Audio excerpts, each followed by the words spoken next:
매트리스 마냥 목에 플러그를 꽂고 게임에 접속하는 주인공.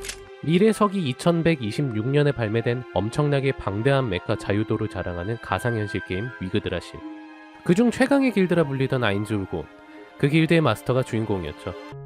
이 길드의 특성상 캐릭터가 이형종이면서 직장인들만 가입할 수 있었고, 그러다 보니 다들 현생이 바빠 게임에 접속하지도 못하는 상황.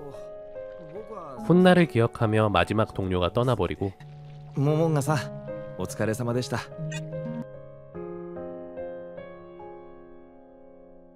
텅 빈 탁상에 혼자 외로이 있는 주인공. 오늘이 이 게임의 서비스 종료날이었죠. 다같이 최선을 다해 최고의 자리에 올랐기에 더욱더 미련이 남는데요. 하지만 현생을 살아가는 동료들을 탓할 수는 없었죠. 그래도 마지막까지 남아주는 NPC들이 있었는데 비서 세바스와 전투메이드 플레아데스들이었습니다. 길드장으로 마지막 업무를 보려고 옥좌의 홀에 들어가는데요. 지려버리는 내부, 지려버리는 미인도 있네요. アルベド。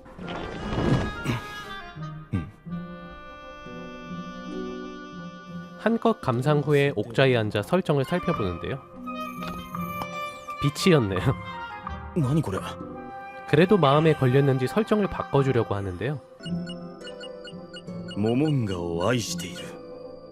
누구나 한 번쯤 해봤을 설정을 하고 서비스 종료 시간만을 기다리고 있죠. 점점 종료 시간이 다가와 내일 개같은 새벽 출근을 할 생각에 빡쳐 있었던 그때,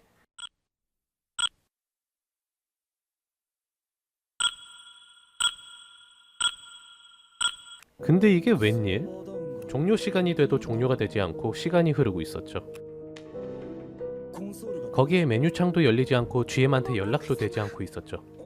그 상황 속에서 갑자기 NPC들도 현실 세계처럼 자아를 갖고 움직이기 시작했고, 오히려 좋아. 왜 이러는 걸까요? やはり。 이런 말도 안 되는 상황에서 우선 상황 파악부터 하는 주인공. 일단 명령이 되는지 확인해보고 NPC 가슴도 만져보고. 다행히도 NPC 설정은 그대로여서 주인공에게 절대적으로 순종적인 상황이죠. 일단 수호자들을 한자리에 불러 모으고, 얘네들이 각 계층을 나눠 담당하고 있는 수호자들입니다. 간단히 수호자들을 설명하자면 칠성장어가 모티브인 샤르티아, 아우라와 말의 자매, 참고로 얘는 남자고요. 얘는 76살입니다. 한국 나이로 76세면 나훈아 선생님이랑 동갑인데 관리 잘했네요. 딱 봐도 강해 보이는 5계층 수호자 무인 컨셉의 코키토스, 7계층 수호자 데미오로보스, 수호자의 지휘관이자 안경캐의 정석 쌉지능캐죠. 총책임자 알베도, 비치입니다. 종합해봤을 때 기존 게임 속 세상과는 다른 공간으로 길드가 통째로 옮겨진 상태였죠. 자신 말고 다른 플레이어가 있을지 확인하기 위해 길드의 이름을 널리 알리려는 계획을 세웁니다. 돌아와 주변을 볼 수 있는 원격 시경으로 주변을 살피고 있는 주인공. 祭りか。 누가 봐도 학살 현장인데 축제로 착각하고, 주인공이라면 단번에 구하러 가야 되지만 몸이 언데드화되면서 감정 또한 언데드화가 돼버린 상태였죠. 그래도 세바스의 주인인 동료와 과거 비슷한 상황에서 겪었던 회상과 맞물리며 도와주기로 합니다. なぜ見も知らない俺を。誰かが困っていたら助けるのは当たり前。 동생을 지키려는 앤니에게 알맞게 등장해 먼치킨 애니답게 병사들 정도는 손짓 한 방으로 죽여버립니다. 그리고 언데드를 만들어 마을을 구해주라고 하죠.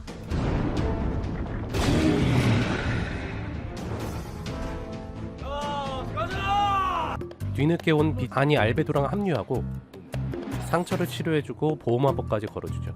언데드가 마을을 정리하고 마을을 구해주고 이 세계의 세계관에 대해 설명받는데, 주인공이 속한 리에스티제 왕국, 인접나라로 바하루스 제국, 이 두 나라는 사이가 나빠 국경에 위치한 에란텔이란 도시에서 매년 싸우고 있었죠. 거기에 남쪽에 위치한 슬레임 법국, 이 세 나라가 서로를 경계하고 있는 전쟁 시대였죠.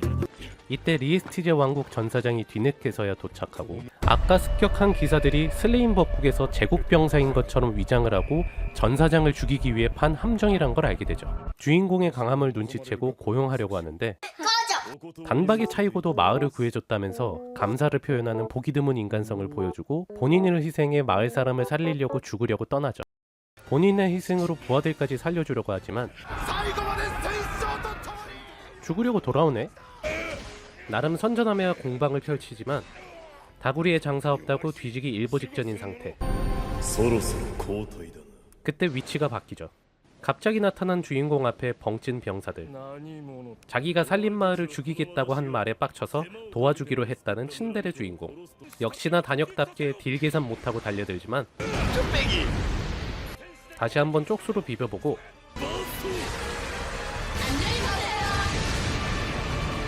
다구리도 안 통하자 감춰두었던 최강의 카드를 오픈합니다. 이번엔 공격이 통하나? 어림도 없지. 오히려 딜이 박혔다며 기뻐하는 마조이스트 주인공. 압도적인 힘의 차이로 최강의 카드마저 한방에 정리해버리고 마지막 공격이 안 통하자 부하들까지 버리며 자기 목숨만 부지하려는 인성 터진 지휘관.